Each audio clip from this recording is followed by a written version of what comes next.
Hola, ¿qué tal? Vamos a comenzar con el tema que es la globalización. ¿Qué es la globalización? Bueno, pues esta se define como la difusión mundial de modos, valores o tendencias que fomentan la uniformidad de gustos y costumbres. Esto es, en otras palabras, la globalización es la unificación del mundo. Vamos a ver tres etapas, que es la primera etapa de la globalización que abarca de 1870 a 1914. La llamada primera globalización desarrolla a lo largo del siglo XIX, siendo más específico, entre 1870 y la Primera Guerra Mundial. Se caracterizó por el incremento del intercambio de bienes, servicios y factores de producción de trabajo y capital. Los países que son protagonistas en este proceso serían Gran Bretaña, Francia, Alemania y los Estados Unidos. En la llamada Segunda Revolución Industrial, los avances tecnológicos se darían principalmente en el transporte, en las comunicaciones y así un impacto profundo y decisivo en la economía internacional. Sin duda, los avances más significativos serían justamente en los automóviles, los aviones y los barcos a vapor. Los ferrocarriles revolucionaron el transporte terrestre, abriendo brecha y conectando extensos territorios y mercados, así como abaratando los costos de transporte. Asimismo, la expansión del ferrocarril en Europa condujo a la formación de nuevas naciones como Alemania e Italia y la creación de los grandes mercados necesarios para la industrialización. Fuera de Europa, como podemos ver en esta tabla, donde mencionamos justamente a Latinoamérica, África, Oceanía, principalmente en Norteamérica, el ferrocarril tendría un efecto positivo al unificar al mercado nacional. Justamente aquí vemos cómo aumentó el número de kilómetros en los siguientes años. En el caso de algunos países de América Latina, Asia, África y Australia, los ferrocarriles se construyeron para atender las necesidades de exportación de los productos agrícolas y minerales, demandados a nivel internacional.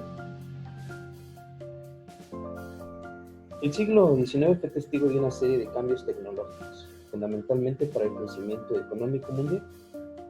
En este sentido, el surgimiento de la telegrafía eléctrica y la modernización del correo postal facilitaría el intercambio de la información, haciéndola más rápida y segura. Ahora bien, vamos a entrar a lo que es la segunda etapa, que comenzó en 1944 y está hasta 1971. Después de la Segunda Guerra Mundial, se inicia una nueva etapa de globalización, donde adquiere nuevas características en términos de la relación de producción, distribución y consumo. En este sentido, los grandes cambios informáticos y en telecomunicaciones, el avance de nuevas tecnologías que caracterizan la automatización flexible como las computadoras.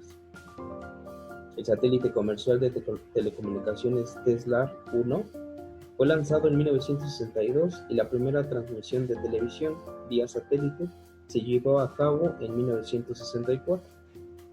El ser humano experimentó los avances tecnológicos con la llegada a la Luna en 1969 como la primera transmisión de la televisión que se realizó simultáneamente en todo el mundo.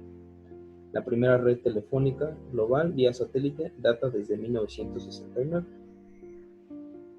Los progresos registrados en el transporte informático y las telecomunicaciones forman parte del conjunto más amplio de innovaciones tecnológicas que hicieron posible adelantos sin precedentes en la productividad, el crecimiento económico y el comercio internacional. En 1973 y 1976 hubo una crisis económica muy importante que afectó a casi todo el mundo, ya que la Organización de los Países Exportadores de Petróleo, llamado la OPEP, aumentaron el precio del petróleo y obviamente afectó a la economía, pues cuya energía principal para las fábricas estaban basadas en combustible. Y es aquí donde se piensan alternativas como las políticas neoliberales, y damos comienzo justamente a la tercera etapa de la globalización, que comienza en 1989. América Latina comenzó a integrarse en la economía mundial. Todos estos productos adquirían una importante expansión a lo largo del siglo XIX, hasta convertirse en bienes de consumo corriente, y en ellos se añadiría a lo largo del mismo siglo XIX otros productos primarios típicos de la economía templadas europeas, como la lana, la carne y los cereales, así como también materiales primos industriales, como son el cobre y el acero. Al mismo tiempo, el espectro de productos tropicales se ampliaría, tal es el caso como el plátano o el caucho. En las últimas 3 décadas del siglo XIX y la primera del siglo XX fueron testigos de un espectacular boom exportador de las economías de América Latina, lo que redundó en un destacado crecimiento económico y en convergencia real con los países más desarrollados. Así pues, tenemos justamente como ejemplo las extensiones de las tecnologías de la información y la comunicación, TIC. También tenemos cuando el científico británico Tim Berners creó el World Wide Web y el acceso público general a Internet. La integración de Internet en los dispositivos móviles con la popularización de los smartphones es de mediados de la primera década del siglo XXI. Y por mencionar algún otro ejemplo, justamente de las tecnologías de la información y comunicación, en 1993 en Estados Unidos se creó la red de posicionamiento global llamada GPS para usos militares y más tarde para los civiles. ¿Qué podemos concluir en esto? A medida que el proceso de globalización ha avanzado, las condiciones de vida han mejorado apreciablemente en casi todos los países. Sin embargo, los más beneficiados han sido los países avanzados y solo algunos de los países en desarrollo. El hecho de que la brecha de ingresos entre los países de altos ingresos y los de bajos ingresos se ha ampliado es motivo de inquietud. Y el número de personas que en el mundo entero viven en la miseria extrema es profundamente preocupante. Sin embargo, es erróneo concluir, sin más, que la globalización ha sido la causa de esta divergencia, o que nada se puede hacer para mejorar la situación.